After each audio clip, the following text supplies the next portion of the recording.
Portland's been in the news again, and as usual, it's not for the reasons you would hope. So today I wanted to give you some up-to-the-minute, on-the-ground reporting on what's actually happening in the Rose City so you can get an up-close and personal view of the mayhem and destruction. I'm even going to take you to Ground Zero, the ICE facility that's at the heart of all the media coverage. And I want to give you some broader thoughts on downtown Portland, including my experience attempting to be a cargo tricycle delivery driver for a day.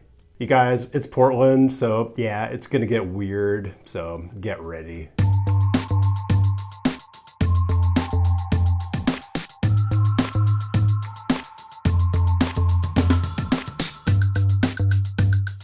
Okay, let's get you oriented. Portland's Central City is a geographically defined planning area that's comprised of 10 sub-areas that each have not only their own zoning and code requirements, but their own function and identity. Just one of these is downtown, so in this video, when I refer to the Central City, I'm referring to this much larger area. And I'll only use the term downtown when I'm talking about this specific sub-area in purple that covers about 100 square blocks. So we're going to start in the Central East Side, and I want to share something that I think is very cool and very Portland. And that's Beeline, which does last mile urban delivery and logistics all over Portland's Central City and beyond. They invited me down to their main hub to learn about what they do, probably in the hopes of getting some free publicity, which, okay, congratulations, because I'm not getting paid for this. But I've been aware of Beeline practically since they got their start in 2009, and I've always been super curious about the feasibility of replacing truck trips with cargo bike trips in dense urban areas. Now, what I actually wanted to do was commandeer one of their cargo trikes and go on a delivery run, but that was never going to fly, so instead I'm going to talk more about this and biking in the Central City in general as I shadow a delivery run by an actual Beeline employee.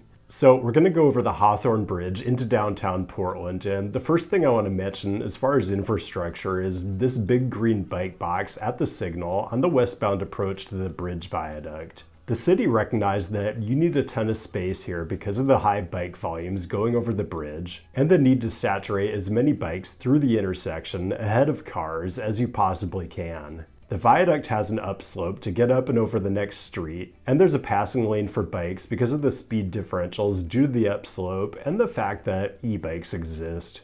The Hawthorne is still the city's busiest bike bridge, but once the bike facility ramps up onto the sidewalk, you can see that some of the infrastructure, which is shared with pedestrians, is woefully narrow. And it can get a bit stressful trying to navigate between pedestrians, passing bikes, and the edge of the roadway. Like, I was just cringing at how close the cargo trike's left wheel was getting to the ledge, but I guess that's why you leave driving to the professionals.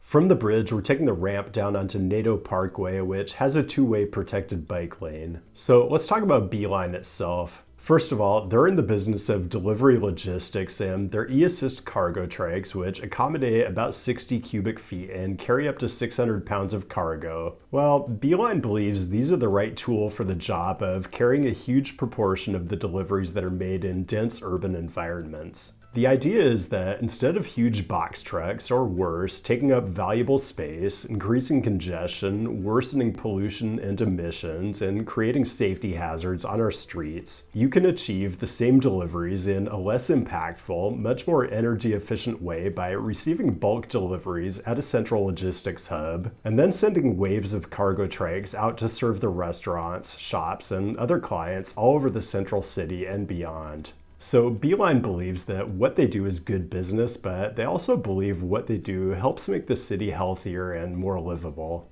We're going to turn west on Cooch Street in the Old Town Chinatown sub-area. This is considered a shared roadway in the city's bike classification system, so relatively low traffic, but not much in the way of bike-specific treatments. So Beeline's whole mission is very much aligned with the city's thinking about freight delivery in the Central City.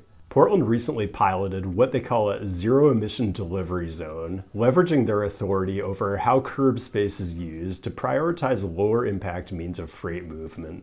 Some of the rationale for this is, for example, that medium and heavy trucks only account for 5% of vehicle miles traveled, but account for about a quarter of vehicular greenhouse gas emissions and a whopping 57% of particulate matter pollution, which makes sense when you consider the strain heavy vehicles put on tires and brake pads. The city also cites wear and tear on the roadways, noise impacts to health and livability, and that the central city has by far the highest concentration of truck-involved collisions, which tend to be the most damaging to life, limb, and property.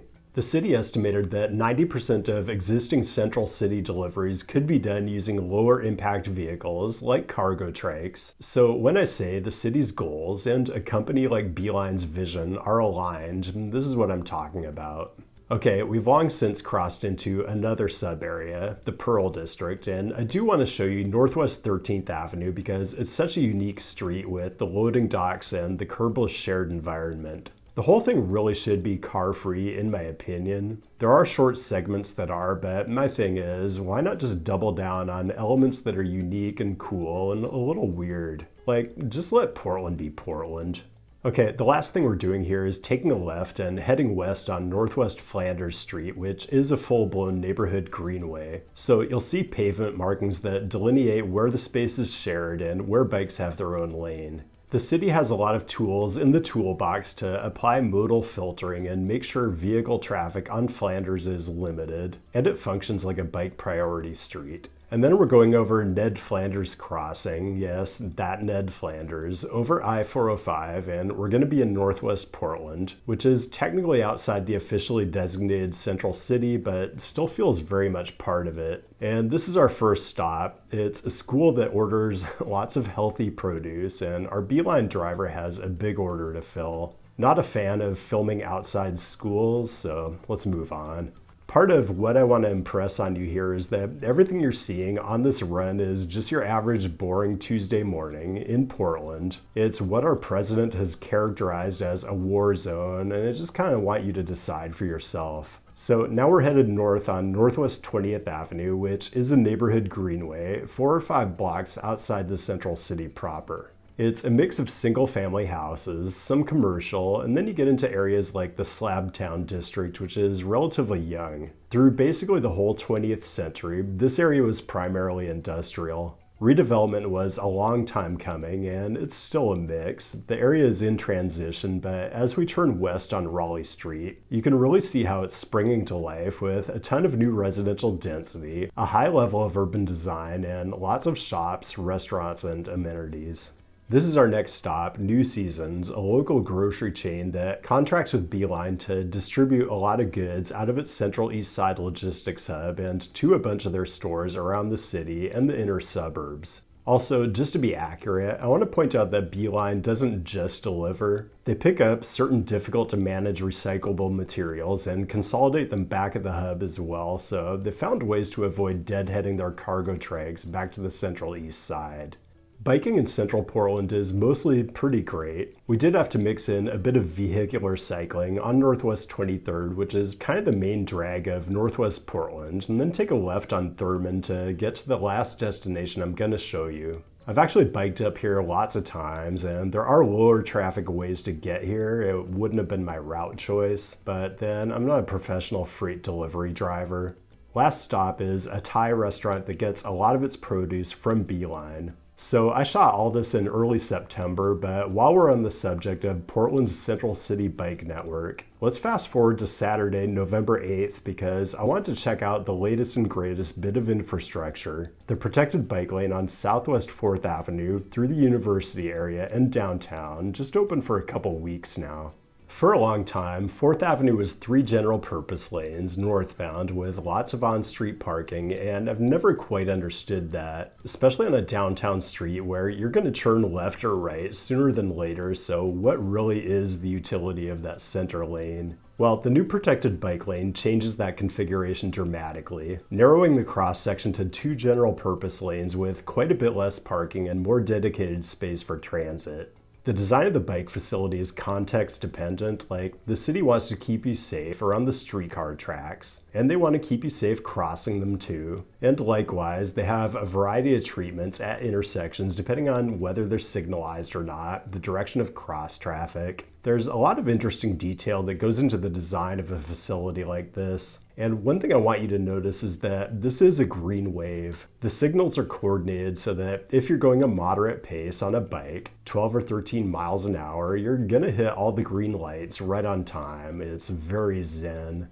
So full disclosure, 4th Avenue was part of Portland's Central City in Motion plan, and I was the project manager for the city's traffic consultant. So first I want to say, we pretty quickly decided there was going to be a protected bike lane on 4th, and it was going to be left side because of all the big vehicular right turn movements toward the Willamette River bridges at a couple of the intersections. But we still wanted to model everything and get the design dialed in, and this was 2018, so now you know how long it takes to build a protected bike lane, even in a purportedly bike-friendly city. Like, I'm pretty proud of the way this turned out, but getting these projects to the finish line is just insane. So just for example, part of traffic analysis is getting up-to-date traffic counts so you can analyze and forecast flow and operations at intersections along the corridor. This involves hiring a vendor who straps cameras to utility poles up and down the corridor, synced up with timecode, and then they break down the film to give you fine-grained traffic counts, including bikes and pedestrians. Well, in 2018, after a couple days of data collection, when the vendor went out to retrieve the cameras, they found the one in front of the county courthouse, right about here actually, had been randomly set on fire, destroying all the data. Not a huge deal because I think we were able to interpolate most of what we needed from other locations up and downstream, but just in the interest of full transparency, yeah, sometimes Portland is on fire. Okay, if you've been in suspense waiting to see the chaos and destruction around the Portland Ice facility, I do still have that coming. I spent a lot of this video on the topic of biking in Portland, and if you want to go deeper on that subject, might I recommend BikePortland. Jonathan Mouse has been doing amazing work there for 20 years now. Huge influence on my way of thinking about urban transportation. The topics often go far beyond bikes into transit and housing. If your city has anything like BikePortland, there's a good chance Jonathan was a big influence on that as well, so consider supporting.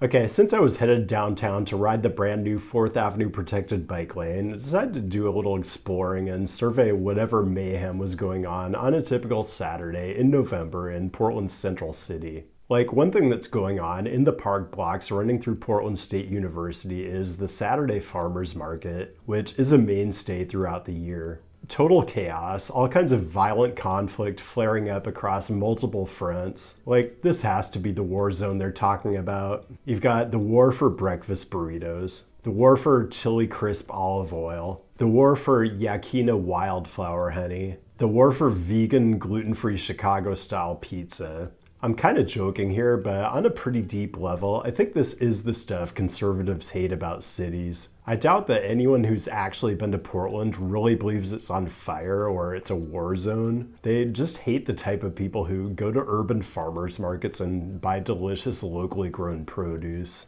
A couple blocks further north, into the West End sub-area, I found something else conservatives hate. People who read books. No fires in evidence, just the Portland Book Festival, the event formerly known as Wordstock. Not sure I'd call it a war zone, but I've stood in this line before, and the inability of festival staff to efficiently process ticket holders might give rise to some violent urges. I usually need to self-medicate before I come down here. Closing downtown streets to drivers, actually not unheard of in Portland. It just doesn't happen as often or as permanently as it should. One Sunday a month during the warmer parts of the year, the city runs the Sunday Parkways program, shutting down a circuit of streets somewhere in one of Portland's quadrants or occasionally in the central city. And this was Sunday, September 14th of this year. Again, nothing engulfed in flames, just extremely normie Portlanders out enjoying their streets on a pleasant early fall day. Maybe a battle for bike parking near the locations where all the good food carts are, but I didn't observe any fisticuffs, so I think we're all good. Okay, you've all waited long enough. It's time to go into the belly of the beast. To get to the infamous Portland Ice facility, we have to go south of downtown into the final sub-area I'm going to share, South Waterfront. Actually pretty well connected to the rest of the central city. This is South Moody Avenue, and this part north of the aerial tram is super interesting. In 2012, with a heavy assist from the Obama administration, the city completed a project that raised the street 14 feet and widened it to not only accommodate the streetcar, but to provide a two-way, vertically separated bike facility and a separate pedestrian realm. As we head on down to ICE HQ, I want to give you some background on the whole South Waterfront area. It's fascinating. It's an area where I did a lot of traffic studies to help support build-out, and it's come a long way. Historically, the area was industrial brownfield. I mean serious heavy industry like shipbuilding and salvage operations. In the late 20th century, it was identified as a massive opportunity site for dense infill housing to absorb population growth, consistent with city and regional goals aimed at curtailing regional sprawl and bring more people closer into the city, where it's much more efficient to provide transit, utilities, and services. In the 2000s, the city formed an urban renewal district and system development charge overlay area to help catalyze development. Plans were afoot to extend the streetcar to the district, route light rail and buses through via the Tillicum Crossing, and construct an aerial tram to Oregon Health Sciences University, a massive employer on the other side of I-5 and up Markham Hill. The first residential project broke ground in 2004. 20 years ago, none of the residential you're looking at existed. Now it's bougie, kind of sterile, Vancouver-esque glassy condos where lots of healthcare professionals live, high-end donut shops, boutique fast food, bar studios, dog spas. You get the idea. And it's not complete yet by any stretch. There are still low-slung industrial buildings and vacant lots slated for new dense residential. So when you finally pull up to Moody and Bancroft, it just kind of seems like more of the same, but no, we're here. The infamous ICE facility that's supposedly under siege 24/7. I guess the reason you know it's an ICE facility is because the windows are all boarded up. Not because rioters have swarmed the place, smashed in the windows, and ransacked it January 6th style, but because boarding up and blacking out windows is what you do when the things you're doing are so reprehensible that you can't imagine people not attacking you. That hasn't really happened though. Instead, they have to contend with people dressed like Jesus and people in inflatable frog suits holding signs. What are you gonna do? It's Portland. And Sunday Parkways is great, but it turns out you actually don't need city-approved programming to quote-unquote pedestrianize streets. You can just organize a No Kings protest. I'm not even necessarily a protest person. I find slogans and large crowds annoying. But apparently, if there are enough of you, then you can just declare the streets pedestrianized, and I'm here for that.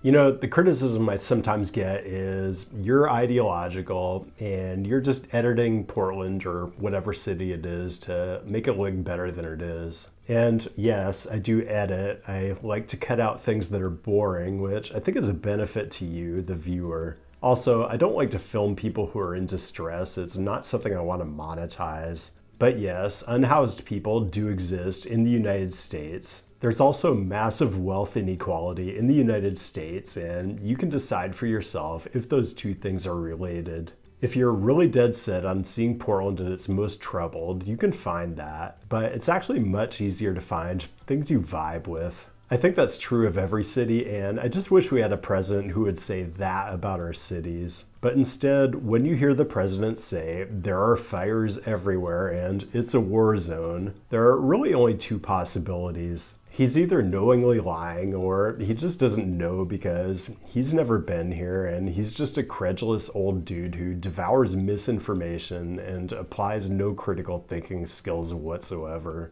To me, both possibilities are equally plausible and both are also completely unworthy of the office of the president. So there really is a massive disconnect between what our president says is happening in Portland, which is that there are fires everywhere, and what's actually happening. And hopefully what I've shown you so far, coming from someone who lives close into the center of the city, is sufficient evidence that Portland is not ablaze. It certainly makes you wonder about the rationale for deploying the National Guard here or in any US city. When algorithms decide what we see, our understanding of reality becomes less about facts and more about what generates clicks. That's why choosing reliable, transparent news sources isn't just important, it's essential. This is what makes ground news so indispensable. I can see that over 150 outlets are covering the latest story that a federal judge has issued a preliminary injunction blocking deployment. We can see that most of the coverage is coming from the center and left-leaning sources. If I scroll down, I can see that the left-leaning headlines focus on the judge's finding that there was no credible evidence that protests had escalated to justify military intervention.